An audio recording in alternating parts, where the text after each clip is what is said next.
120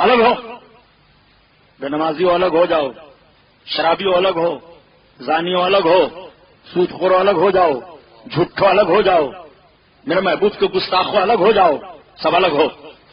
وَامْتَازُوا الْيَوْمَ أَيُّهَا الْمُجْرِمُونَ، آج کے دن مجرمین الگ ہو جاؤ، سب کو الگ کر دیا جائے گا۔ غور کرو اس وقت کیفیت کیا ہوگی، گنہگار اپنے گناہوں کو سوچ کر کس طرح روئے گا۔ آقا کا کرم ملاحظہ فرماؤ، آقا فرماتے ہیں 120 صفوں میں 80 صفیں میرے امتیوں کی ہوں گی، میرے سرکار بے قرار ہوں گے۔ عرض کیا گیا تھا یا رسول اللہ قیامت میں بڑی بھیڑ بھاڑ ہوگی، ہم آپ کو کہاں ڈھونڈیں گے؟ آقا نے فرمایا پل صراط کے کنارے۔ یا رسول اللہ آپ وہاں نہ ملیں تو آقا نے فرمایا میزان عمل پر۔ یا رسول اللہ آپ وہاں نہ ملیں تو آقا نے فرمایا حوض کوثر پر۔ یا رسول اللہ آپ وہاں نہ ملیں تو آقا نے فرمایا میرے ملنے کی یہی 3 جگہیں ہیں، میں یا تو میزان عمل پر ملوں گا کہ میرے امتیوں کے اعمال تولے جا رہے ہوں گے، اور یا تو حوض کوثر پر ملوں گا جب وہ پیاس پیاس چلائیں گے، اور یا تو جب وہ گزریں گے تو پل صراط کے کنارے رب سلم کی صدا اپنے رب کی بارگاہ میں لگاؤں گا، وہاں ملوں گا۔ میرے آقا کے ملنے کی یہی 3 جگہیں ہیں۔ نبی نے اپنے ملنے کی جگہوں کو بھی بتا دیا ہے۔ میرے سرکار ارشاد فرماتے ہیں میں اپنے ایک ایک امتی کو ڈھونڈ ڈھونڈ کر کے قیامت کے میدان میں بخشواؤں گا۔ بولو یہ حدیث شریف ہے کہ نہیں مولانا صاحب؟ اس کو نہ بیان کیا جائے، اس کو بیان نہیں کرنا چاہیے تاکہ لوگوں کو پتہ نہ ہو کہ نبی کیا کر سکتے ہیں۔ لا حول ولا قوت الا باللہ۔ سنو، آقا فرماتے ہیں مجھ کو بڑی فکر تھی اپنے امتیوں کے تعلق سے۔ جب رب نے آیت کریمہ نازل فرمائی، اس کے راوی حضرت علی ہیں، وَلَا سَوْفَ يُؤْتِيكَ رَبُّكَ فَتَرْضَىٰ، تو حضرت علی روایت کرتے ہیں کہ میرے آقا مسکرا اٹھے۔ رب بیان فرماتا ہے محبوب تمہیں تمہارا رب القریب اتنا دے گا اتنا دے گا اتنا دے گا کہ راضی ہو جاؤ گے۔ آقا صحابہ کی بھری محفل میں ارشاد فرماتے ہیں کہ رب تعالیٰ ہر نبی ہر رسول کو ایک دعا کی قبولیت کی اجازت دے دیا، اور ان لوگوں نے اپنی دعائیں مانگ لی کہ جو دعا تم مانگو تمہاری قبول کر لی جائے گی، لیکن میں اپنی اس دعا کو ابھی معلق رکھا ہوں، میں اس کو قیامت میں مانگوں گا۔ صحابہ نے عرض کیا یا رسول اللہ وہ آپ کی دعا کیا ہوگی؟ آپ کا رب وعدہ فرمایا ہے کہ محبوب جو مانگو گے میں دوں گا، اور رب فرماتا ہے محبوب اتنا دوں گا کہ راضی ہو جاؤ گے۔ تو یہاں راضی ہونے کا مطلب یہ نہیں کہ آقا رب سے ناراض ہے، معاذ اللہ، نہیں، یہاں راضی ہونے کا مطلب خوشی کا دوالا ہونا، خوشی بے انتہا ہونا۔ میرے آقا فرماتے ہیں میرے صحابہ اگر میرا ایک بھی امتی جہنم میں رہا تو میں اس وقت تک راضی نہیں ہوں گا جب سارے امتیوں کو بخشوا لوں گا۔ تو حتیٰ ینادینی ربی رضیتا یا محمد، تو میرا رب مجھے پکارے گا، اے محمد کیا راضی ہو گئے ہو؟ فاقول ایو ربی رضیت، تو میں عرض کروں گا ہاں میرے پروردگار میں راضی ہو گیا، اور جب تک میرا ایک امتی جہنم میں رہے گا میں راضی نہیں ہوں گا۔ نعرہ تکبیر، نعرہ رسالت، مسجد اعلی حضرت۔ میرے آقا ڈھونڈیں گے کون بچا بخشش کرانے سے، کون بچا بخشش کرانے سے قربان جاؤ۔ اعلی حضرت عظیم البرکت کے بھائی استاد زمن اسی لیے تو فرماتے ہیں کہ عزیز و بچہ کو ماں جس طرح تلاش کرے خدا گواہ یہی حال آپ کا ہوگا۔ جیسے کسی ماں کا بچہ بھیڑ بھاڑ میں کھو جائے تو ماں کیسے پیار سے محبت سے ڈھونڈتی ہے، بے قرار ہو جاتی ہے۔ بلا تمثیل سمجھو آقا کریم صلی اللہ تعالی علیہ وسلم اس طرح ہم پاپیوں کو قیامت کے میدان میں ڈھونڈیں گے، میرے سرکار اس طرح بخشش کرائیں گے، آقا کا دریائے کرم جوش پر آئے گا. آقا فرمائے کہ میرے امت کے صدیقوں تم بھی رب کی بارگاہ میں سفارش کرو, میری امت کے حافظوں تم بھی رب کی بارگاہ میں سفارش کرو, میری امت کے حاجیوں تم بھی رب کی بارگاہ میں سفارش کرو, میری امت کے صالحین تم بھی رب کی بارگاہ میں سفارش کرو. اب صدیقین سفارش کر رہے ہیں, وہ بخشے جا رہے ہیں. صالحین سفارش کر رہے ہیں, ان کے معتقدین بخشے جا رہے ہیں. غوث اعظم سفارش کر رہے ہیں, قادری بخشے جا رہے ہیں. غریب نواز سفارش کر رہے ہیں, چشتی بخشے جا رہے ہیں. اعلیٰ حضرت سفارش کر رہے ہیں, رضوی بخشے جا رہے ہیں. امام احمد رضا خان سفارش کر رہے ہیں, برکاتیوں کی بخشش ہو رہی ہے. امام شافعی سفارش کر رہے ہیں, شافعیوں کی بخشش ہو رہی ہے. امام اعظم سفارش کر رہے ہیں, حنفیوں کی بخشش ہو رہی ہے. امام مالک سفارش کر رہے ہیں, مالکیوں کی بخشش ہو رہی ہے. امام احمد حنبلی سفارش کر رہے ہیں, حنبلیوں کی مغفرت ہو رہی ہے. یہ رب کے محبین رب کی بارگاہ میں عرض کر رہے ہیں, ان کے متعلقین بخشے جا رہے ہیں. شفاعت عام ہو جائے گی. ایک حافظ قرآن حدیث شریف میں ہے, سنو, ایک حافظ قرآن صحیح العقیدہ بعمل حدیث شریف میں ہے. آقا فرماتے ہیں کہ اپنے گھر کے ان 10 آدمیوں کو بخشوائے گا جن پر جہنم واجب ہو چکا ہو, جو جہنمی قرار دے دیے گئے ہوں, ان کو بخشوا لے گا. اور کون بخشوائیں گے؟ کسی کی گود کا بچہ کچا ہے, وہ قیامت کے دن مچل جائے گا رب کی بارگاہ میں. آقا فرماتے ہیں کہ بچہ اپنے رب کی بارگاہ میں رب سے جھگڑے گا اپنے ماں باپ کی بخشش کے لیے. جھگڑنے کا مطلب محدثین فرماتے ہیں وہ مچلے گا, جب تک مچلتا رہے گا جب تک اپنے ماں باپ کی بخشش نہیں کرا لے گا. تمہاری گود کا کچا بچہ مچل جائے تو رب تعالیٰ والدین کی بخشش کر دے, اور محبوب مچل جائیں گے تو امتیوں کی بخشش نہیں ہوگی. اپنے آقا کی عظمت ملاحظہ کرو, اور کیسوں کی بخشش ہوگی. اگر رب تعالیٰ نے کسی حاجی کے حج کو قبول کر لیا ہے, اللہ ہر خوش عقیدہ مسلمان کے حج کو قبول فرمائے, تو وہ اپنے گھر کے 400 لوگوں کی بخشش کرائے گا. عالم دین مفہوم عرض کر رہا ہوں, 7 پشت کی مغفرت کروائے گا. یہ تو ان لوگوں کا حال ہے. جب اس طرح سے شفاعت عام ہو جائے گی, ایسے ایسے جنت میں جائیں گے الحمدللہ کہ جہنمیوں کی ایک پارٹی ہوگی, کھڑے ہیں سب, ان کے سامنے سے جنتی گزریں گے, بس جہنمی توڑ کر پکڑے گا. ٹھہرو, مولانا مقصود علی صاحب ٹھہر جائیے, حافظ کلیم اللہ صاحب ٹھہریے. اما تعریفنی, آپ مجھے پہچانتے ہیں؟ حدیث شریف کے الفاظ ہیں, کہے گا مجھے آپ پہچانتے ہیں؟ یہ کہیں گے ہاں, کہو کیا بات ہے. انا الذی سقیتک شربتن, حضرت میں نے آپ کو پانی پلایا تھا دنیا میں. حدیث شریف کے الفاظ ذرا دیکھو. دوسرا جہنمی جنتی کا ہاتھ پکڑے گا, اما تعریفنی, آپ مجھے پہچانتے ہیں کہ نہیں؟ پہچانتا ہوں, کہو کیا بات ہے. انا الذی وهبت لک وضوءا, میں نے آپ کو وضو کرنے کے لیے پانی دے دیا تھا. بڑی بدعمالیاں میں نے کی, مجھ کو جہنمی قرار دے دیا گیا رب کی جانب سے. میرے لیے کرم کرو, میں نے آپ کو پانی پلایا تھا, وضو کرایا تھا. جنتی بندے ٹھہرے ہیں, رب کا حکم ہوگا میرے جنتی بندو تم جنت میں جاتے کیوں نہیں؟ عرض کریں گے جنتی مولا, یہ اپنی بدعمالیوں کی بنیاد پر جہنمی قرار دے دیے گئے ہیں, لیکن اس نے مجھے وضو کرا دیا تھا, پانی پلا دیا تھا. فَيَشْفَعُ لَهُ فَيَدْخُلُهُ الْجَنَّةَ, رب تعالیٰ کا حکم ہوگا جنتی بندو ہاتھ پکڑ لو, جنت میں لے کر چلے جاؤ. نعرہ تکبیر, نعرہ رسالت. دیکھو کیسے کیسے بخشے جا رہے ہیں. اور کون بخشے جائیں گے؟ میرے آقا پر جو درود شریف پڑھا ہے سرکار اس کو بخشوا لیں گے. جس نے محبت سے نبی کا نام چوم لیا ہے نبی اسے بھی بخشوا لیں گے.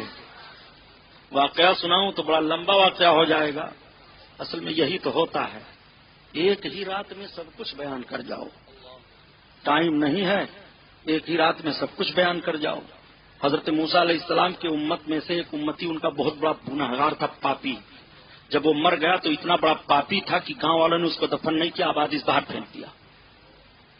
اللہ تعالیٰ نے حضرت موسیٰ کو حکم دیا, موسیٰ چلے جاؤ, اس کو غسل دو, کفن دو, نماز جنازہ پڑھو. حضرت موسیٰ گئے تو آبادی والوں نے بتایا کہ ارے حضور تو اتنا بڑا پاپی تھا گندھورا, اور آپ آئے ہیں اس کے لیے. آبادی کے کسی لوگ کی ہمت نہیں ہوئی کہ اس کو دفن کیا جائے. حضرت موسیٰ تعجب میں پڑ گئے، عرض کرنے لگے پروردگار یہ تیرے سارے بندے اس کو اتنا برا بنا رہے ہیں اور تو نے بخش دیا، میرے ذریعہ سے اس کی نماز جنازہ ہو، میں دفن کروں؟ ہاں موسیٰ صحیح وہ بڑا پاپی تھا، مگر معاملہ یہ ہوا کہ جب وہ تورات کھولتا تھا پڑھنے کے لیے تو میرے محبوب محمد کا جب نام دیکھتا تھا چوم لیتا تھا، محبت سے درود پڑھ لیتا تھا، محبت سے سرکار پر درود پڑھ لیتا تھا، اس میں نبی کا بوسہ لے لیتا تھا، رب کو یادہ پسند آ گئی، سارے گناہوں پر معافی کا قلم چل گیا۔ یہ ہے عظمت مصطفیٰ۔ آؤ دیکھو اپنے نبی کی عظمت دیکھو۔ مگر میرے دوستو کچھ ایسے بھی پاپی ہوں گے جو بلا گناہوں سے توبہ کیے مر جائیں گے۔ اللہ تعالیٰ ہر مسلمان کو توبہ کی توفیق دے، اور غوث پاک کے سلسلہ میں داخل رہو تاکہ مرنے سے پہلے توبہ کی توفیق مل جائے۔ یا الہی قادری کر قادری رکھ قادریوں میں اٹھا، قدر عبد القادر قدرت تما کے واسطے۔ مگر کچھ ایسے ہوں گے گناہ کیے ہوں گے، پاپ کیے ہوں گے، توبہ نہیں کریں گے، مر جائیں گے۔ رب کی مشیت ہوگی انہیں جہنم میں ڈالو، ان کی جگہ دوزخ ہے، جہنم میں ڈال دیا جائے گا۔ 1000 برس وہ جہنم میں چلیں گے، یا اللہ کہتے رہیں گے، دوسرا 1000 برس لگے گا یا رحمان کہتے رہیں گے، تیسرا 1000 برس لگے گا یا رحیم کہتے رہیں گے، 5واں 1000 برس لگے گا یا حنان کہتے رہیں گے، 6واں 1000 برس لگے گا یا حیو یا قیوم کہتے رہیں گے، اور 7واں 1000 برس لگے گا بس ایٹومیٹک پکار اٹھیں گے، واہ محمدا واہ محمدا، یا رسول اللہ ہماری خبر لو، یا رسول اللہ ہمیں جہنم سے نکالو۔ جب سرکار کا نام جہنم میں لیں گے تو رب تعالیٰ کی مشیت مچل جائے گی۔ رب اپنے محبوب کی عظمت کا اظہار کس طرح سے کر رہا ہے ذرا ملاحظہ فرماؤ۔ رب تعالیٰ حضرت جبریل علیہ السلام سے ارشاد فرمائے گا، جبریل جاؤ جہنم کا معائنہ کرو اور دیکھو امت محمدیہ کے ان افراد کا حال کیا ہے جو اپنے گناہوں سے بلا توبہ مرے تھے۔ حضرت جبریل عرض کر دیں گے پروردگار تو اپنے بندوں کا حال زیادہ جاننے والا ہے۔ رب فرمائے گا جبریل جاؤ تو دیکھو۔ حضرت جبریل آئیں گے، مالک کا نام مالک جہنم کے جو ہے ان کا نام مالک ہے، وہ دیکھیں گے سید الملائکہ آ رہے ہیں، استقبال کریں گے۔ حضرت مالک کو حضرت جبریل دیکھیں گے اور حضرت جبریل کو مالک دیکھیں گے۔ حضرت جبریل فرمائیں گے مالک کیا حال ہے امت محمدیہ کا جو اپنے گناہوں سے بلا توبہ کرے مرے تھے اور جہنم میں ڈال دیے گئے۔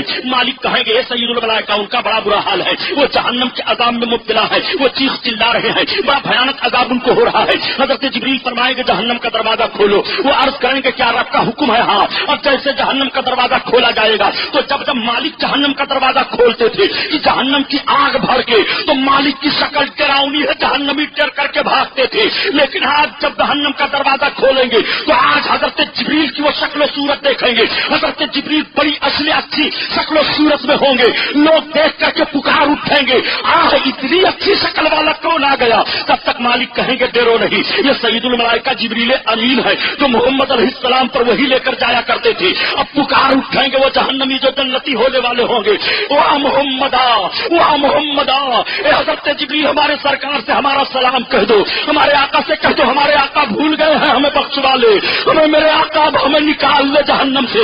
حضرت جبریل علیہ السلام واپس آئیں گے، رب تعالیٰ کی بارگاہ میں حاضر ہوں گے۔ رب فرمائے گا جبریل کیا حال ہے؟ عرض کریں گے پروردگار تو اپنے بندوں کا حال زیادہ جاننے والا ہے۔ حضرت جبریل سے رب فرمائے گا کیا حال ہے؟ عرض کریں گے پروردگار تیرے بندے تیرے عذاب میں مبتلا ہے، بڑے بھیانک ان پر عذاب ہو رہے ہیں۔ رب تعالیٰ فرمائے گا جبریل میرے بندوں نے کچھ کہا ہے؟ ہاں پروردگار تیرے بندوں نے تیرے محبوب کو سلام کہا ہے اور تیرے محبوب کی دہائی دے رہے ہیں۔ رب تعالیٰ فرمائے گا جبریل تو جاؤ میرے محبوب کو بتاؤ جنت میں۔ اب حضرت جبریل علیہ السلام جنت میں آئیں گے، جنت میں میرے سرکار ایک موتی کے محل میں ایک نورانی تخت پر ہوں گے، انبیاء اور مومنین سرکار کے روبرو حاضر ہوں گے۔ تب تک حضرت جبریل پہنچیں گے، رونے لگیں گے۔ آقا فرمائیں گے جبریل کیوں رو رہے ہو؟ عرض کریں گے یا رسول اللہ رب کے حکم سے آپ کے ان امتیوں کو میں نے دیکھا ہے جو اپنے گناہوں سے بلا توبہ کیے مر گئے تھے اور رب کے حکم سے جہنم میں ڈال دیے گئے، وہ آپ کو پکار رہے ہیں، وہ آپ کو سلام کہے ہیں۔ تب تک میرے سرکار رو پڑیں گے اور سرکار کا سر سجدہ میں ہوگا۔ اعلیٰ حضرت عظیم البرکت کا شعر اب پڑھو، اللہ کا جہنم ابھی نہ سرد ہوگا، رو رو کے مصطفیٰ نے دریا بہا دیے ہیں، دریا بہا دیے ہیں۔ اللہ اللہ اب حضرت جبریل علیہ الصلوۃ والتسلیم کھڑے ہیں. میرے آقا کو رب حکم فرمائے گا محبوب اپنے سر کو اٹھاؤ, جاؤ جسے تم چاہو جنت جہنم سے نکال لو. اب میرے سرکار اٹھیں گے اور جیسے سرکار اپنی نگاہ نبوت اٹھائیں گے تو خوشی کے آنسو جاری ہو گئے. یہی شفاعت کبریٰ ہے اور یہی سرکار کی آخری شفاعت ہے. میرے آقا ایسے خوش ہوں گے, ایسے خوش ہوں گے کہ نگاہ نبوت سے خوشی کے آنسو جاری ہو جائیں گے. اعلیٰ حضرت عظیم البرکت کسی کی ترجمانی فرماتے ہیں کہ پیش حق مزودہ شفاعت کا سناتے جائیں گے اور آپ روتے جائیں گے, سب کو ہنساتے جائیں گے. اللہ اللہ. اب میرے سرکار چلیں گے جہنم کی طرف. آقا آ رہے ہیں. جیسے سرکار کو مالک دیکھیں گے جن کی ڈیوٹی جہنم کے دروازہ پر ہے تو کہیں گے وہ دیکھو رحمت للعالمین آ رہے ہیں, وہ دیکھو بشیر و نذیر آ رہے ہیں, وہ دیکھو شفیع المذنبین آ رہے ہیں, وہ دیکھو امام الانبیاء آ رہے ہیں. میرے سرکار تشریف فرما ہوں گے, مالک استقبال کریں گے, سلام عرض کریں گے. آقا فرمائیں گے مالک میری امت کا حال کیا ہے جو اپنے گناہوں کی بنیاد پر جہنم میں ڈالے گئے. مالک عرض کریں گے یا رسول اللہ ان کا بڑا برا حال ہے. آقا فرمائیں گے ذرا دروازہ تو کھولو. یا رسول اللہ رب کا حکم ہے. ہاں. جیسے مالک جہنم کا دروازہ کھولیں گے اور سرکار کے چہرے اقدس پر نظر جیسے لوگوں کی پڑے گی پکار اٹھیں گے, وہ لوگ آئے مسکراتے ہم اسیروں کی طرح.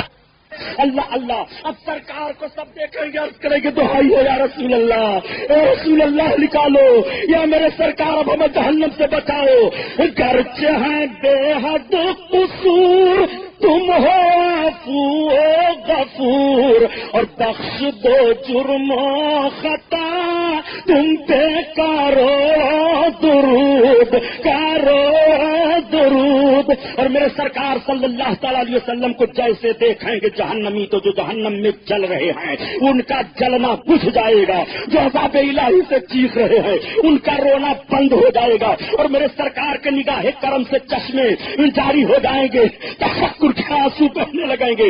اعلیٰ حضرت عظیم البرکت کسی کے ترجمانی بیان فرماتے ہیں کہ جب آ گئی ہے جوش رحمت پہ ان کی آنکھیں جلتے بجھا دیے ہیں, روتے ہنسا دیے ہیں, روتے ہنسا دیے ہیں. اب میرے سرکار صلی اللہ علیہ وسلم جس کے دل میں رائی کے دانہ کے برابر بھی ایمان ہوگا اس کو جہنم سے نکال لے گے اور نکال کر لائیں گے, نہر حیات میں غسل دیا جائے گا. ان کے جسم 14ویں رات کے چاند کی طرح چمکنے لگیں گے, مگر پھر بھی ان کی پیشانی پر لکھا رہے گا کہ ہم قوم جہنمی تھی. تو جو لوگ پہلے سے جنت میں رہیں گے وہ دیکھ کر کے چرچا کریں گے اور کہیں گے یہ سب لوگ جہنم سے نکل کر کے آئے ہیں. تو سب عرض کریں گے یا رسول اللہ یہ جو لوگ پہلے سے جنت میں ہیں ہمارا چرچا کر رہے ہیں, ہماری پیشانی پر قوم جہنمی لکھا ہوا ہے. میرے آقا دعا فرمائیں گے ان کی پیشانیوں سے وہ تحریر بھی ختم ہو جائے گی اور پیشانیاں 14ویں رات کے چاند کی طرح چمکنے لگیں گی.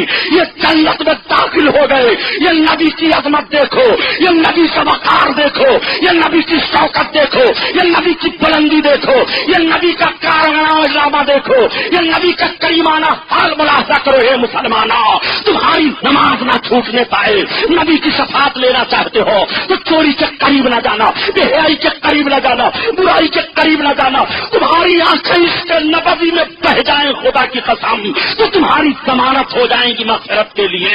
اسی لیے اجمل سلطان پوری نے کہا کہ کر کے قیامت میں شفاعت وہ کہیں گے اجمل میری امت کا کوئی آدمی چھوٹا تو نہیں, چمک تجھ سے پاتے ہیں سب پانے والے, سب پانے والے. میرا دل بھی چمکا دے چمکانے والے, چمکانے والے. محفل نور زندہ باد, پائندہ باد.